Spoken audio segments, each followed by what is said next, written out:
जनपद में होमगार्ड की परीक्षा होनी है, ऐसे में किस प्रकार की तैयारियां जो हैं वो देखने को मिलेंगी? ये देखिए, जो होमगार्ड भर्ती परीक्षा की जो समीक्षा की गई है उसमें जनपद में 19 केंद्र बनाए गए हैं और आज 19 केंद्रों में से 2 केंद्र का अभी वर्तमान में निरीक्षण किया गया है, जो कि कमालगंज में है, आरपी इंटर कॉलेज है और आरपी सनातनोत्तर कॉलेज है, जिसमें जो कि केंद्र पर सभी व्यवस्थाएं होनी चाहिए, जैसे कि strong room, control room, CCTV camera की व्यवस्था, फिस्किंग और जो बायोमेट्रिक्स है और जो कक्षों में सैनिटाइजेशन होना चाहिए उसकी समीक्षा की गई है और इसी संदर्भ में आगे भी केंद्र की समीक्षा की जा रही है, सारी व्यवस्था सुनिश्चित की जा रही है। ठीक।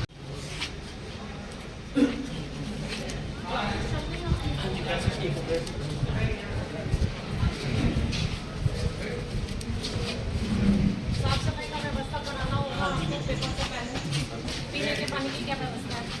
कैंपर भी मंगाने समझ नहीं है। कैंपर मंगाया है।